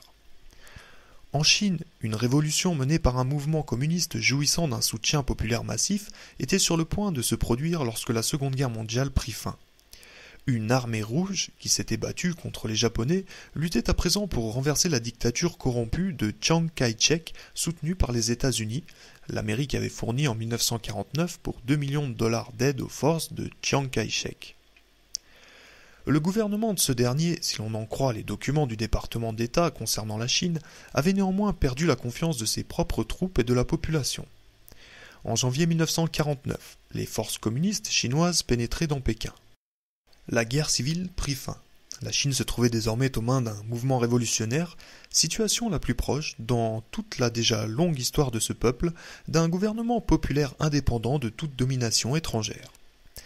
Aux États-Unis, on essayait de forger un consensus national, à l'exception des radicaux opposés à cette politique étrangère qui étouffait les révolutions, pour unir les conservateurs et les libéraux, les républicains et les démocrates, autour de la politique de la guerre froide et de l'anticommunisme. Une telle coalition ne pouvait être mise en place que par un président démocrate libéral dont la politique agressive à l'extérieur serait soutenue par les conservateurs et les programmes sociaux à l'intérieur, le fameux Fair Deal de Truman, par les libéraux. En outre, le souvenir de la guerre aidant, les libéraux et les démocrates traditionnels pouvaient soutenir une politique contre l'agression, brisant ainsi le bloc libéral radical issu de la Seconde Guerre mondiale.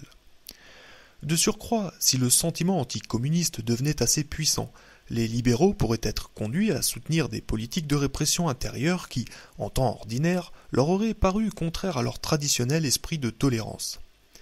En 1950 se produisit un événement qui accéléra la formation du consensus libéral conservateur. Truman se lança dans une guerre non avouée en Corée. La Corée, occupée par le Japon pendant 35 ans, avait été libérée après la Seconde Guerre mondiale et divisée en une Corée du Nord dans la sphère d'influence soviétique et une Corée du Sud dans la sphère américaine. Après plusieurs menaces d'invasion de chaque côté de la frontière, les armées de la Corée du Nord passèrent le 25 juin 1950 le 38e parallèle, envahissant la Corée du Sud.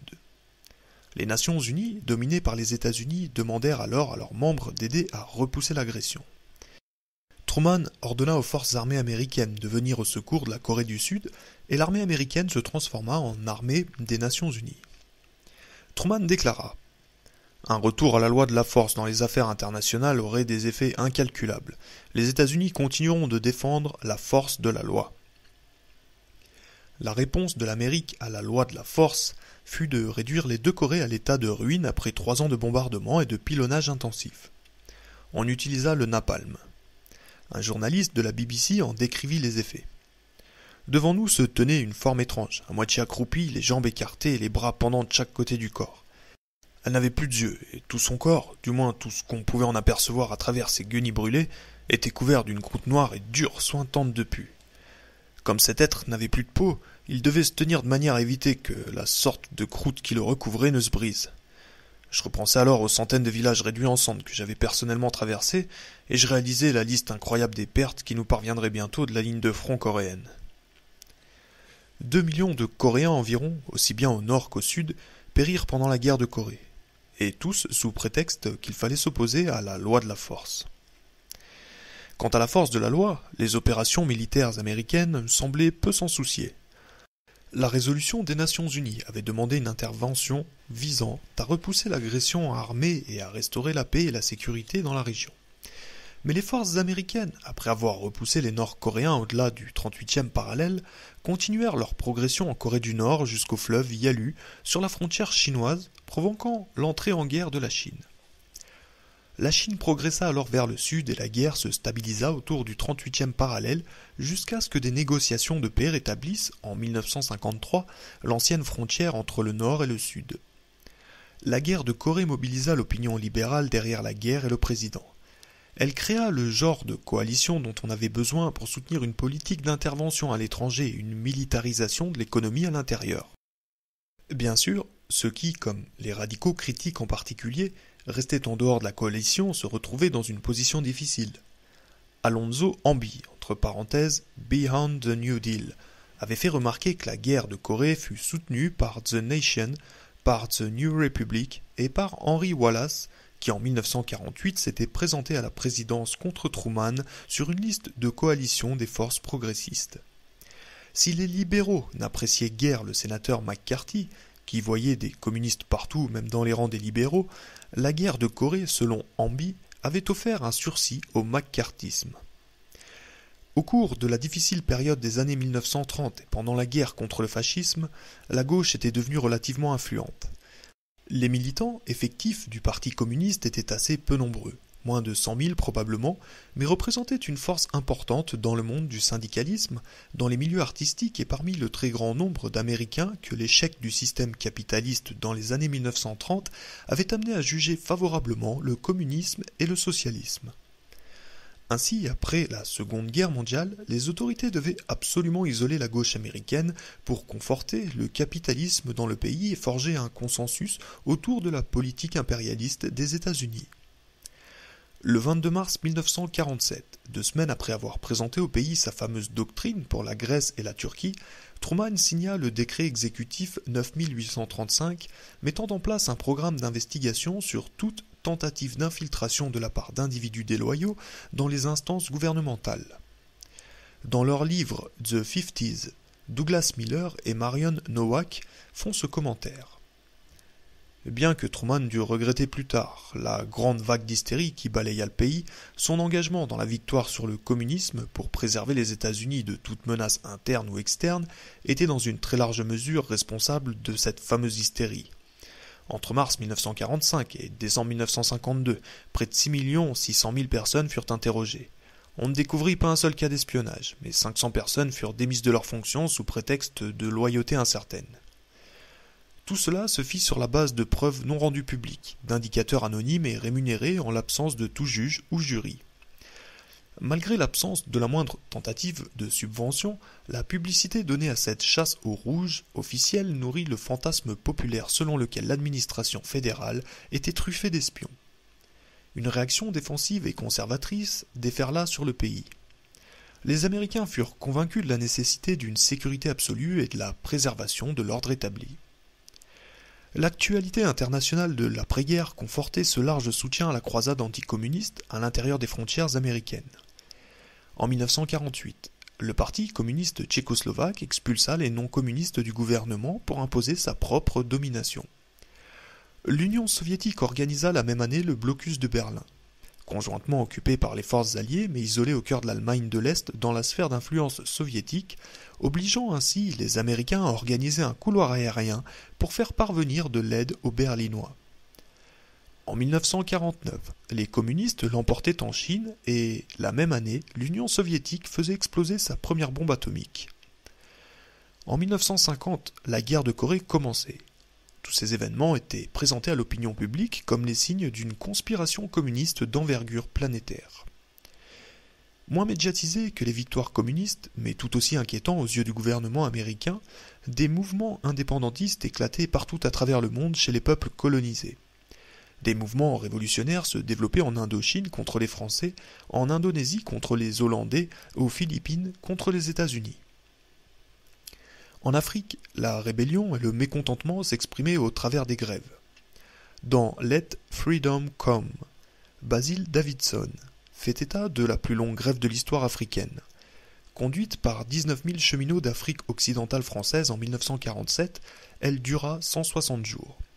Le message qu'ils adressèrent au gouverneur général exprime assez bien le nouvel esprit militant qui les habitait. Préparez vos prisons, sortez vos mitrailleuses et vos canons. De toute façon, le 10 octobre à minuit, si nos revendications ne sont pas acceptées, nous proclamerons la grève générale. L'année précédente, en Afrique du Sud, 100 000 mineurs des exploitations aurifères avaient cessé le travail pour obtenir 10 shillings supplémentaires par jour. Il s'agissait de la plus grande grève de toute l'histoire de l'Afrique du Sud, et il fallut une intervention de l'armée pour que les mineurs reprennent le travail. En 1950, au Kenya, il y eut également une grève générale pour protester contre les salaires de misère. L'expansionnisme soviétique n'était pas seul à inquiéter le gouvernement et les intérêts commerciaux américains. De fait, en Chine, en Corée, en Indochine, aux Philippines, il s'agissait de mouvements communistes locaux et non de complots soviétiques. Cette vague généralisée de révolte anti-impérialiste conduisit les États-Unis à fournir un effort gigantesque pour en venir à bout. Un consensus national en faveur de la militarisation du budget et la disparition de l'opposition intérieure à une telle politique.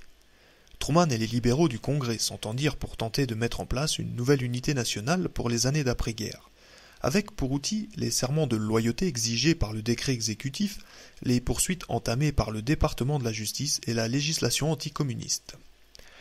Dans cette atmosphère particulière, le sénateur du Wisconsin, Joseph McCarthy, pouvait aller encore plus loin que ne l'avait fait Truman. S'adressant au club des républicains de Wheeling, Virginie occidentale, au début de 1950, il brandissait des documents en hurlant. J'ai ici la liste de 205 personnes, une liste de noms qui ont été signalés au secrétaire d'État comme autant de membres du Parti communiste et qui continuent pourtant à travailler et à décider de la politique du département d'État. Le jour suivant, à Salt Lake City, McCarthy prétendait avoir une liste de 57, le nombre changeait assez souvent, communistes travaillant au département d'État. Peu après, il apparaissait sur le perron du Sénat avec des photocopies de quelques 100 dossiers sortis des enquêtes de personnalité au sein du département d'État. Ces dossiers étaient vieux de 3 ans et la plupart des gens concernés ne travaillaient plus au département d'État, mais McCarthy en prit connaissance tout de même, en inventant, en ajoutant, voire en les modifiant au fil de sa lecture. Dans un cas au moins, il changea l'intitulé du dossier signalant « libéral » en « inclination communiste ». Dans un autre formulaire, il raya la mention « sympathisant » pour y substituer « communiste militant ». McCarthy continua sur sa lancée. En tant que président du comité d'investigation d'un comité sénatorial sur les activités gouvernementales, il enquêta sur les programmes d'information du département d'État. Voice of America et les bibliothèques à l'étranger qui possédaient des livres écrits par des personnalités que McCarthy considérait comme des communistes. Le département d'État fut pris de panique et publia un flot de directives à destination de ces bibliothèques à travers le monde. Une quarantaine de livres furent bannis, dont le Selected Works of Thomas Jefferson, publié par Philip Foner, et le Children's Hour de Lillian Hellman. Certains livres furent même brûlés. McCarthy se fit de plus en plus acharné. Au printemps 1954, il commença à enquêter sur la subversion au sein de l'armée. Lorsqu'il se mit à reprocher à certains généraux de ne pas être assez sévères à l'égard des prétendus communistes, il se heurta aussi bien aux républicains qu'aux démocrates. En décembre 1954, le Sénat décida à sa grande majorité de le condamner pour sa conduite indigne d'un membre du Sénat des États-Unis d'Amérique. Ce blâme évitait soigneusement de critiquer les mensonges et les excès de l'anticommunisme de McCarthy. Il se concentrait sur des questions mineures comme son refus de comparaître devant un sous-comité sénatorial sur les élections et sa conduite abusive envers un général lors de son interrogatoire. Les libéraux agissaient eux-mêmes pour exclure, persécuter, licencier et même faire emprisonner les communistes. McCarthy en avait seulement fait un peu trop en s'attaquant également à eux, mettant ainsi en danger la large coalition libérale conservatrice absolument nécessaire au maintien du système. Au moment même où le Sénat condamnait McCarthy, le Congrès votait toute une série de mesures anticommunistes. Le libéral Hubert Humphrey introduisit dans l'une d'entre elles un amendement qui rendait le Parti communiste illégal. Il déclarait qu'il ne voulait pas être un demi-patriote. Soit les sénateurs sont pour que l'on reconnaisse le Parti communiste pour ce qu'il est, soit ils continueront à se voir opposer les moindres détails techniques des procédures légales. Pour sa part, John F. Kennedy était soucieux de ne pas trop accabler McCarthy. Il était absent lors du vote contre ce dernier et n'a jamais révélé comment il aurait voté à cette occasion.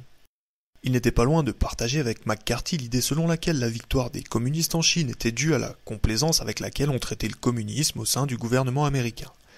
C'est d'ailleurs dans ce sens qu'il s'exprima à la Chambre des représentants en janvier 1949, lorsque les communistes chinois s'emparèrent de Pékin. Monsieur le Président, nous avons appris en cette fin de semaine les malheurs qui se sont abattus sur la Chine et sur les États-Unis. La responsabilité de l'échec de notre politique étrangère en Extrême-Orient retombe sans conteste sur la Maison-Blanche et le département d'État. L'obstination à refuser toute aide avant qu'une alliance entre le gouvernement et les communistes ne soit constituée a porté un coup fatal au gouvernement national. Nos diplomates et leurs conseillers, les Latimore et autres Fairbank, universitaires spécialistes de l'histoire chinoise, Owen Latimore était l'une des cibles favorites de McCarthy et John Fairbank enseignait à Harvard, étaient si inquiets des imperfections du système démocratique en Chine, après 20 années de guerre et par les rumeurs de corruption chez les plus hauts responsables, qu'ils ont perdu de vue notre besoin vital d'une Chine non communiste. Cette assemblée doit à présent assumer la responsabilité d'empêcher que le raz-de-marée communiste ne submerge toute l'Asie. Lorsque les républicains proposèrent en 1950 une loi sur la sécurité intérieure qui prévoyait l'enregistrement de toutes les organisations considérées comme communisantes, les sénateurs libéraux ne s'y opposèrent pas. Au contraire, certains d'entre eux, tels Hubert Humphrey et Herbert Lehman, suggérèrent une mesure de substitution. La mise en place de camps de détention, en fait de véritables camps de concentration, pour y interner les individus suspectés de subversion qui, en cas d'état d'urgence intérieur, décrété par le président, pourraient être détenus sans procès. Les camps de détention ne se substituèrent pas à la loi sur la sécurité intérieure, mais vinrent simplement s'y ajouter. Ils furent construits pour être prêts à servir. Cette loi fut abrogée en 1968, époque où l'anticommunisme ne faisait plus recette. Le décret exécutif sur la loyauté, décidé par Truman en 1947, incita le département à la justice à établir une liste des organisations jugées totalitaires, fascistes, communistes ou subversives, ou bien encore visant à attenter au mode de gouvernement des États-Unis par des moyens inconstitutionnels. L'appartenance ou la simple expression d'une sympathie envers les organisations inscrites sur la liste du ministère de la Justice suffisait à se voir accusé de comportement déloyal. En 1954 figuraient sur cette liste des centaines de groupes, dont, aux côtés du Parti communiste et du Ku Klux Klan, le Centre culturel Frédéric Chopin, la Société fraternelle Cervantes, le Comité des Noirs dans les professions artistiques, le Comité pour la défense de la Déclaration des droits, la Ligue des écrivains américains, les Amis américains de la nature, le Spectacle populaire, l'Association des libraires de Washington et le Club des marins yougoslaves. Et bien plus que McCarthy et les républicains, ce fut l'administration Truman, dont le département à la justice initia cette série de persécutions qui renforça le sentiment anticommuniste de la nation. Ce sentiment atteignit son point culminant lors du procès de Julius et Ethel Rosenberg à l'été 1950. Les Rosenberg étaient accusés d'espionnage. L'essentiel de l'accusation reposait sur une poignée de témoignages émanant d'individus qui avaient déjà reconnu être des espions et se trouvaient alors en prison ou sur le point d'être jugés. David Greenglass, le frère d'Ethel Rosenberg, était le témoin principal. Il avait été mécanicien au laboratoire du projet Manhattan à Los Alamos, Nouveau-Mexique, lorsqu'on y fabriquait en 1944 et 1945 la bombe atomique. Il affirmait que Julius Rosenberg lui avait demandé de lui fournir des informations pour les Russes et prétendit avoir fait pour son beau-frère quelques croquis concernant des expériences avec des lentilles servant de détonateurs aux bombes atomiques. Il déclara que Rosenberg lui avait confié la moitié du couvercle d'une boîte de gel-eau en l'informant que quelqu'un se présenterait au Nouveau-Mexique avec l'autre moitié. En juin 1945, Harry Gold serait apparu avec cette autre moitié et Greenglass lui aurait transmis les informations qu'il avait pu mémoriser. Gold, qui purgeait déjà une peine de 30 années de prison pour une autre accusation d'espionnage, fut sorti de prison pour venir confirmer le témoignage de Greenglass. Il n'avait jamais rencontré les Rosenberg, mais déclara qu'un responsable de l'ambassade russe lui avait donné la moitié de couvercle en lui disant de contacter Greenglass avec pour mot de passe « Je viens de la part de Julius ». Gold reconnut avoir pris les croquis faits de mémoire par Greenglass et les avoir remis aux Russes. Il y avait pourtant quelques aspects troublants dans toute cette histoire. Gold n'aurait-il pas accepté de coopérer contre une remise de peine? Il bénéficiait en effet d'une liberté conditionnelle. Quant à Greenglass, inculpé lui-même au moment de son témoignage, savait-il que son sort dépendait de sa coopération? Il fut condamné à 15 ans d'emprisonnement mais ne purgea que la moitié de sa peine. Que pouvaient bien valoir les informations mémorisées par un simple mécanicien, non scientifique, qui avait été recalé à 5 des 6 cours qu'il avait suivis à l'Institut Polytechnique de Brooklyn? Dans un premier temps, les déclarations de Gold et de Greenglass ne s'accordaient pas, mais ils furent incarcérés au même étage de la Tomb Prison à New York, juste avant le procès, ce qui leur permettait d'accorder leur témoignage. Pouvait-on se fier au témoignage de Gold? On apprit vite qu'il avait été préparé pour l'affaire Rosenberg par 400 heures d'interrogatoire avec le FBI. On apprit aussi plus tard que Gold était un menteur impénitent doté d'une formidable imagination. Lors d'un procès plus tardif, où il fut également témoin, l'avocat de la défense l'interrogea sur la famille qu'il s'était inventée. L'avocat demanda « Vous avez menti pendant 6 ans ?» Gold répondit « J'ai menti pendant 16 ans, pas seulement 6. » Gold était le seul témoin au procès des Rosenberg à établir un lien entre Julius, David Greenglass et les Russes. L'agent du FBI qui avait interrogé Gold fut interviewé 20 ans plus tard par un journaliste. Sur la question du mot de passe que Gold était supposé avoir utilisé, je viens de la part de Julius, l'agent du FBI déclara. Gold ne se souvenait pas du nom qu'il avait donné. Il pensait qu'il avait dit « je viens de la part de... » ou quelque chose comme ça. Alors je lui ai suggéré « est-ce que ça pourrait être Julius ?» et ça lui a rafraîchi la mémoire. Lorsque les Rosenberg furent reconnus coupables, le juge Kaufman prononça la sentence et déclara « J'estime qu'en remettant en russe la bombe atomique plusieurs années avant la date à laquelle, selon nos experts, il serait parvenu à la fabriquer, vous vous êtes rendu responsable de l'agression communiste en Corée et des 50 000 morts américains de cette guerre, et qui sait combien de millions de personnes innocentes paieront peut-être le prix de votre trahison. » Il les condamna tous les deux à la chaise électrique. Au procès des Rosenberg comparaissait aussi Morton Sobel parmi les accusés. Le principal témoin à charge contre lui était l'un de ses vieux amis, garçon d'honneur à son mariage, qui était lui-même menacé d'être accusé de faux témoignages par le gouvernement fédéral pour avoir menti sur son passé politique. Il s'agissait de Max Editscher, qui prétendait avoir accompagné, en une certaine occasion, Sobel dans une résidence de Manhattan où habitaient les Rosenberg.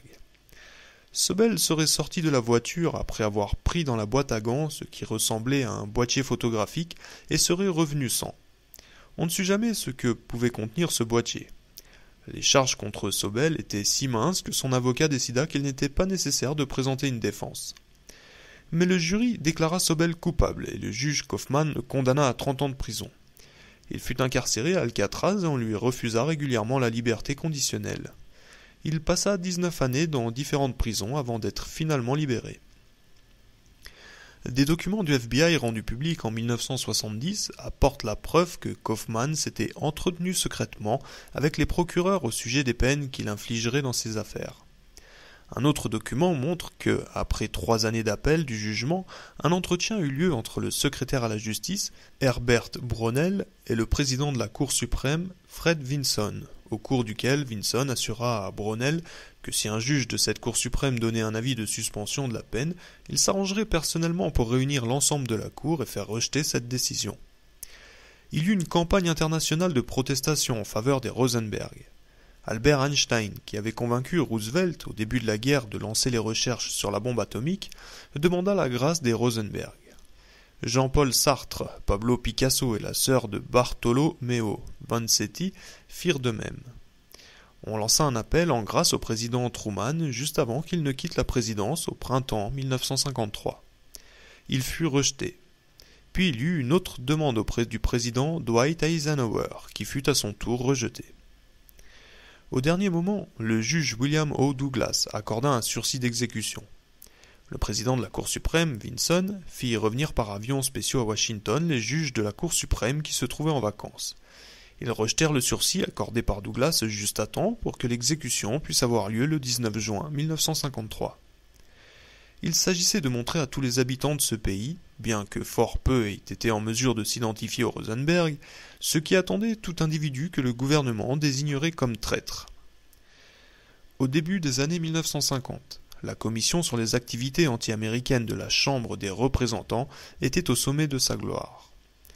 Elle interrogeait les Américains sur leur rapport avec le communisme, les insultant s'ils refusaient de répondre, et distribuait au public américain des opuscules publiés à des millions d'exemplaires. 100 choses que vous devriez savoir sur le communisme. Où peut-on trouver les communistes? Partout. Les libéraux critiquaient régulièrement cette commission, mais ils votaient avec les conservateurs, au Congrès, les budgets qui lui étaient destinés. En 1958, il n'y eut qu'un seul membre de la Chambre des représentants pour refuser de voter un budget pour la commission, James Roosevelt. Bien que Truman critiquait cette commission, son propre secrétaire à la justice avait exprimé en 1950 les idées mêmes qui justifiaient son action. Il y a aujourd'hui en Amérique beaucoup de communistes. Ils sont partout. Dans les usines, dans les bureaux, dans les boucheries, au carrefour, dans le milieu des affaires. Et chacun d'entre eux porte en lui, en germe, la mort de notre société. Les intellectuels libéraux formaient l'avant-garde du mouvement anticommuniste. La revue Commentaries dénonçait les Rosenberg et leurs défenseurs. Un collaborateur de Commentaries, Irving Kristol, déclara en 1952 « Devons-nous défendre nos droits en protégeant les communistes? Non.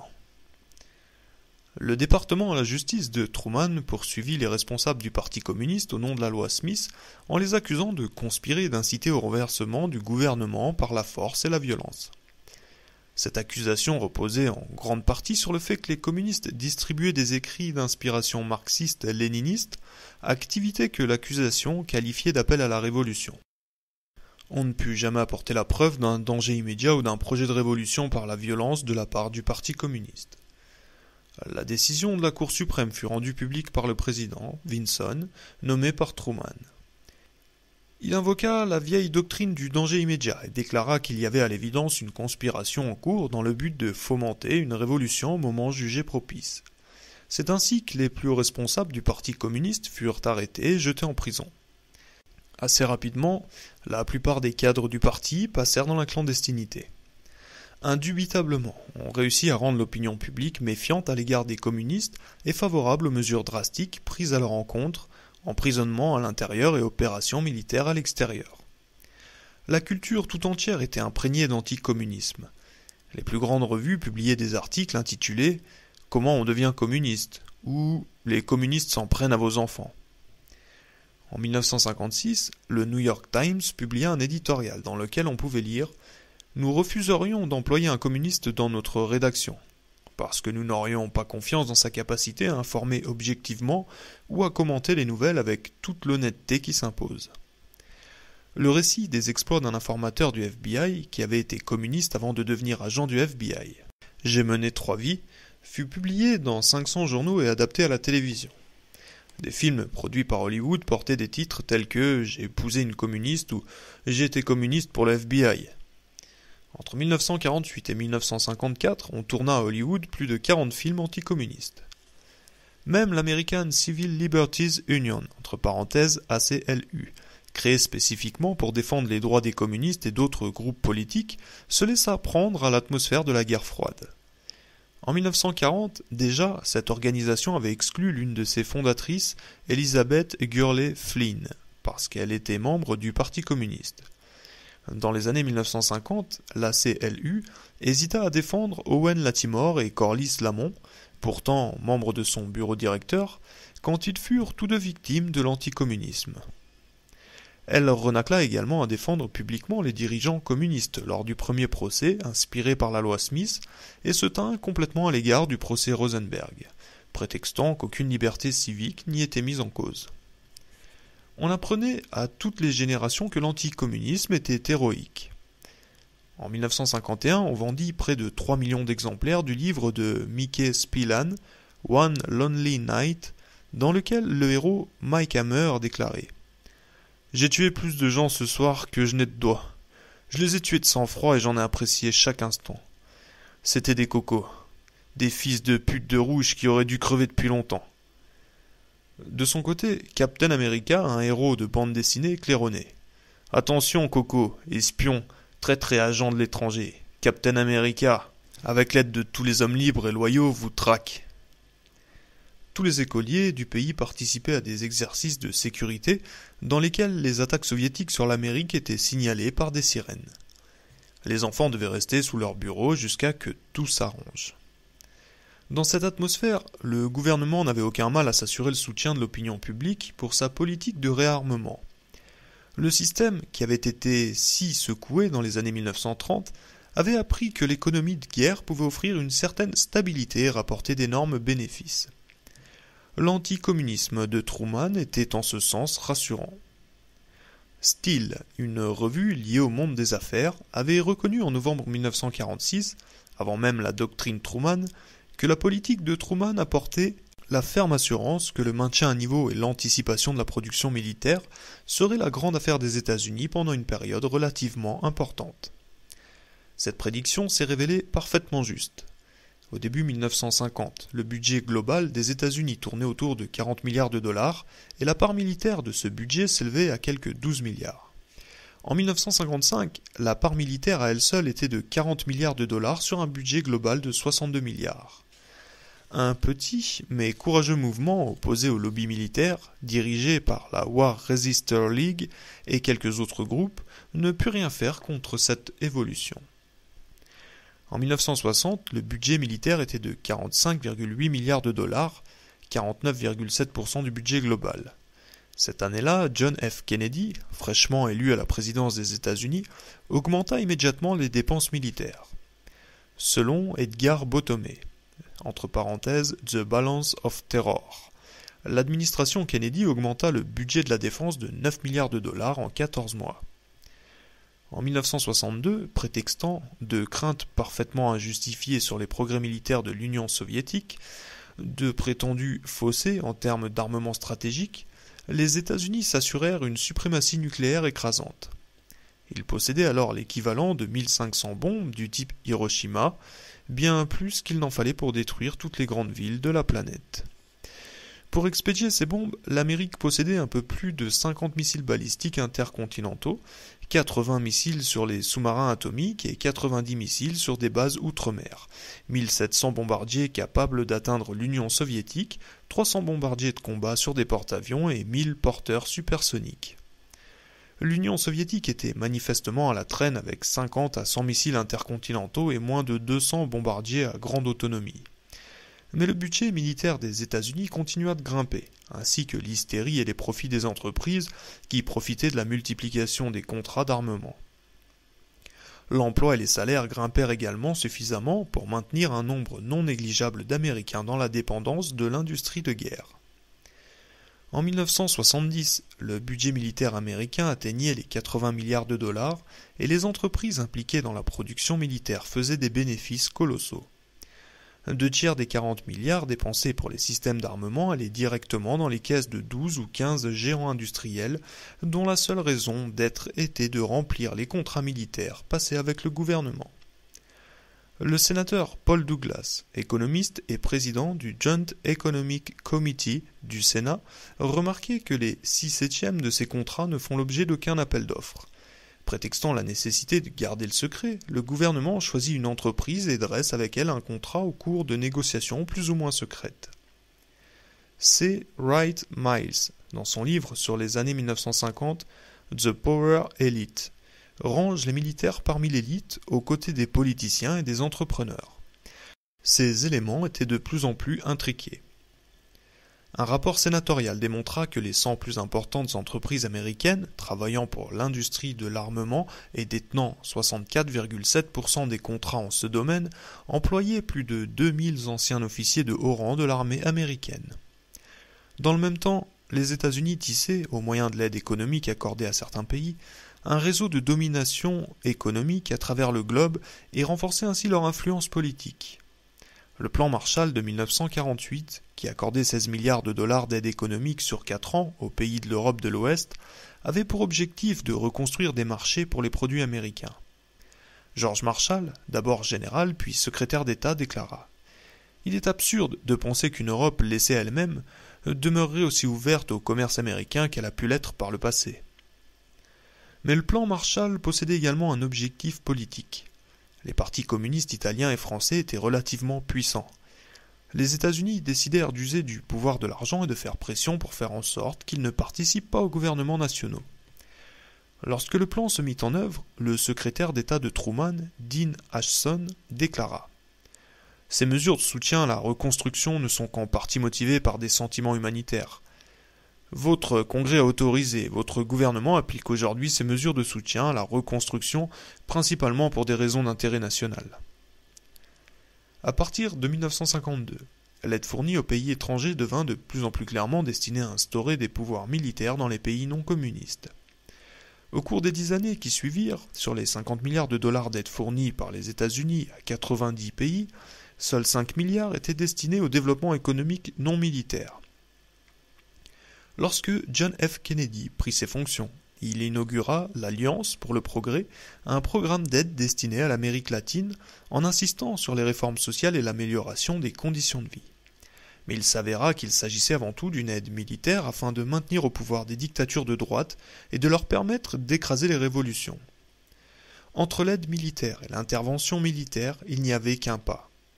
Ce que Truman avait déclaré au début de la guerre de Corée à propos de la loi de la force et de la force de la loi fut sans cesse contredit par ses actes et par ceux de ses successeurs. En Iran, en 1953, la CIA parvint à renverser un gouvernement qui avait décidé de nationaliser la production de pétrole. En 1954, au Guatemala, un gouvernement légalement élu fut renversé par l'invasion de forces composées de mercenaires entraînés par la CIA au Honduras et au Nicaragua et soutenus par des avions de combat américains pilotés par des Américains. Cette force d'invasion installa au pouvoir le colonel Carlos Castillo Armas, qui avait reçu auparavant une formation militaire à Fort Leavenworth, Kansas. Le gouvernement que les États-Unis avaient renversé était le plus démocratique que le Guatemala eût jamais connu. Le président Jacobo Arbenz était socialiste. 4 sièges du Congrès sur 56 étaient détenus par des communistes. Mais les Américains ne purent supporter l'expropriation de 95 000 hectares de terre appartenant à la United Fruit en échange d'une compensation que l'entreprise jugea inacceptable. Une fois installé au pouvoir, Armas restitua les terres à la United Fruit, supprima l'impôt sur les intérêts et les dividendes touchés par les investisseurs étrangers, supprima le vote à bulletin secret et emprisonna des milliers d'opposants politiques. En 1958, le gouvernement Eisenhower envoya des milliers de soldats au Liban pour s'assurer que le gouvernement pro-américain en place ne serait pas renversé par une révolution et pour conserver une présence armée dans cette région, riche en pétrole. Ce consensus libéral-conservateur, républicain-démocrate, pour empêcher l'émergence ou renverser, chaque fois que possible, les gouvernements révolutionnaires, qu'ils soient communistes, socialistes ou simplement anti-United Fruit, devint parfaitement évident dans le cas de Cuba en 1961. En 1959, cette petite île, située à quelques 150 km des côtes de Floride, avait vu la victoire d'un mouvement révolutionnaire conduit par les troupes de Fidel Castro sur le dictateur soutenu par les Américains, Fulgencio Batista. Cette révolution menaçait directement les intérêts commerciaux américains. La politique dite de bon voisinage, initiée par Franklin D. Roosevelt, avait entraîné l'annulation de l'amendement Platt, selon lequel les États-Unis pouvaient intervenir à Cuba. Néanmoins, les Américains avaient conservé une base militaire à Guantanamo et les intérêts commerciaux américains continuaient de dominer l'économie cubaine. Les compagnies américaines contrôlaient 80% des ressources cubaines, mines, élevages et raffineries de pétrole, ainsi que 40% de l'industrie sucrière et 50% des chemins de fer. Fidel Castro avait déjà fait un séjour en prison après avoir vainement tenté en 1953 de prendre d'assaut une caserne à Santiago. À sa sortie de prison, il se rendit au Mexique où il rencontra un révolutionnaire argentin, Che Guevara. Tous deux retournèrent à Cuba en 1956. Leur petite troupe mena une guérilla contre les forces de Batista à partir des montagnes et de la jungle. Grâce à un soutien populaire croissant, ils finirent par sortir de leur retraite pour marcher sur la Havane. Le gouvernement de Batista s'effondra le 1er janvier 1959. Une fois installé au pouvoir, Castro commença à mettre en place un vaste système éducatif, des plans de logement et une réforme agraire en faveur des paysans sans terre. Le gouvernement confisqua plus de 400 000 hectares de terre à 3 entreprises américaines, dont la United Fruit. Cuba avait besoin d'argent pour financer ses programmes sociaux. Les États-Unis ne comptaient pas lui en prêter, pas plus que le Fonds monétaire international, dominé par les États-Unis, car le pays refusait de se soumettre aux critères de stabilisation qui contrecarraient le programme révolutionnaire mis en place. Lorsque Cuba signa finalement un accord commercial avec l'Union soviétique, les compagnies pétrolières américaines refusèrent de raffiner le pétrole brut fourni par l'URSS. Castro nationalisa alors ces compagnies. Les États-Unis cessèrent d'importer le sucre cubain dont dépendait totalement l'économie de l'île et l'Union soviétique accepta immédiatement d'acheter les 700 000 tonnes de sucre dont les Américains ne voulaient plus. Cuba avait changé, la politique du bon voisinage n'était plus à l'ordre du jour. Au printemps en 1960, le président Eisenhower autorisa secrètement la CIA à armer et à entraîner des exilés cubains anticastristes au Guatemala en vue d'une future invasion de l'île.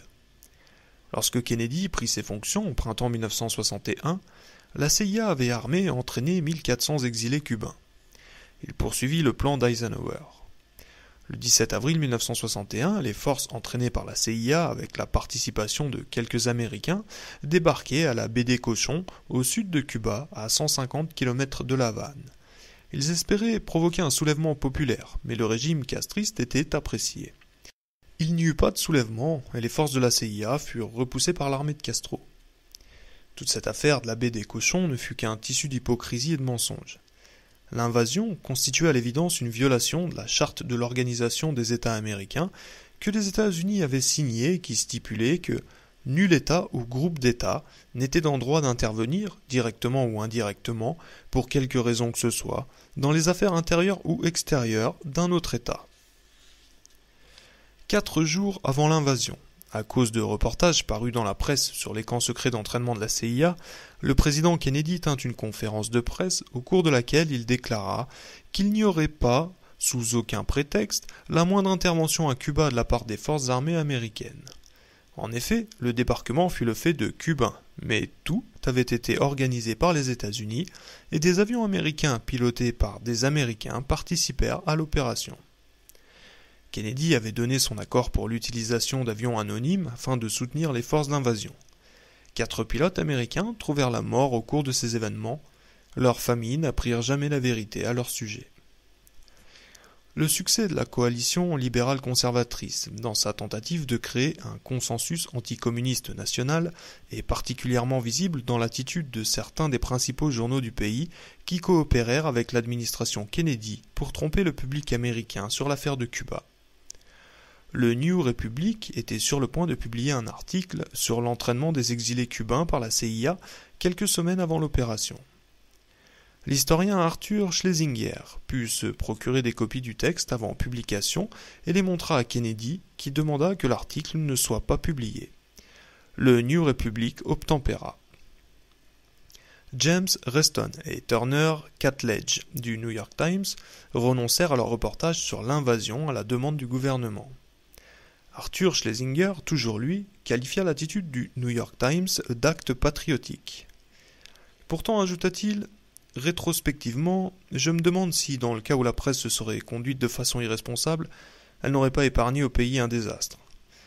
Ce qui semblait déranger le plus Schlesinger et d'autres libéraux pendant la période de consensus autour de la guerre froide n'était pas que les États-Unis interviennent contre les mouvements révolutionnaires dans d'autres pays, mais bien que ces opérations soient rarement couronnées de succès. Aux environs de 1960, les 15 années d'efforts destinés, depuis la fin de la Seconde Guerre mondiale, à briser la progression du mouvement communiste radical, avaient porté leurs fruits. Le parti communiste était en pleine déroute, ses dirigeants en prison, ses militants réduits à la portion congrue et son influence dans les mouvements syndicaux singulièrement amoindrie. Le syndicalisme lui-même était mieux contrôlé, plus conservateur. Le budget militaire représentait la moitié du budget global de la nation et le public l'acceptait. Les radiations émanant des essais nucléaires avaient de dangereux effets sur la santé, mais l'opinion publique l'ignorait complètement. La Commission à l'énergie atomique prétendait que ces effets mortels étaient exagérés. Un article daté de 1955, paru dans le Reader's Digest, le magazine le plus lu aux États-Unis, affirmait que les histoires effroyables concernant les essais atomiques effectués chez nous sont parfaitement sans fondement. Au milieu des années 1950, l'enthousiasme pour les abris antiaériens était à son comble. On garantissait à l'opinion publique que ces abris les protégeraient à coup sûr en cas de bombardement atomique. Dans un livre intitulé On Thermonuclear War, un consultant scientifique auprès du gouvernement, Herman Kahn, expliquait qu'il était possible qu'éclate une guerre nucléaire qui ne détruirait pas l'ensemble de la planète et que la population ne devait pas s'inquiéter. Un politologue nommé Henry Kissinger écrivit également un livre publié en 1957 dans lequel il prétendait que, avec une stratégie appropriée, une guerre nucléaire n'était pas forcément aussi destructrice qu'il pouvait y paraître. Le pays vivait dans le cadre d'une économie de guerre permanente qui présentait d'importantes poches de pauvreté, mais il y avait suffisamment de gens au travail et gagnant suffisamment d'argent pour que la société soit pacifiée. La répartition des richesses restait totalement inéquitable. De 1944 à 1961, rien n'avait vraiment changé dans ce domaine. Les 20% des familles les plus défavorisées ne recevaient que 5% du revenu national global, alors que les 20% des familles les plus aisées en recevaient 45%. En 1953, 1,6% de la population adulte possédait plus de 80% des actions et près de 90% des obligations. 200 entreprises géantes sur 200 000, 0,1% donc de l'ensemble des entreprises, contrôlaient près de 60% de la richesse industrielle de la nation. Lorsque John F. Kennedy présenta son budget devant la nation après la première année de son mandat, il s'avéra clairement que, démocrate libéral ou non, il n'y aurait pas de grands changements dans la répartition du revenu et des richesses ou dans la politique fiscale.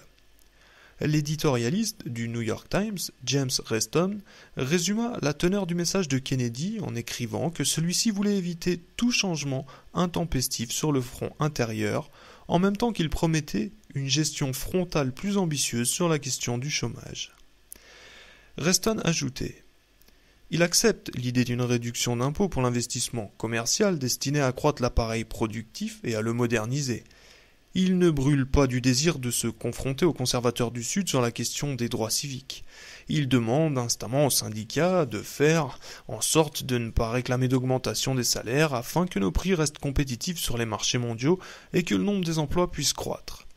Il a également essayé de rassurer le monde des affaires sur sa volonté de ne pas engager de guerre froide avec eux sur le front intérieur. Cette semaine, lors de sa conférence de presse, il s'est refusé à renoncer à sa promesse de lutter contre la discrimination dans l'attribution des logements financés par l'État, mais il est convenu de la repousser jusqu'à ce que se dégage un consensus national sur cette question. Au cours de ces 12 derniers mois, le président a évolué vers le centre de la politique américaine. Au centre, tout semblait plus sûr. Rien ne devait être fait en faveur des Noirs. On ne devait pas toucher à la structure économique existante. La politique étrangère agressive pourrait se poursuivre. Le pays semblait parfaitement contrôlé. C'est alors, dans les années 1960, qu'éclata une série de violentes révoltes dans tous les secteurs de la société américaine, démontrant que toutes les certitudes du système sur son succès et sur sa sécurité étaient parfaitement injustifiées.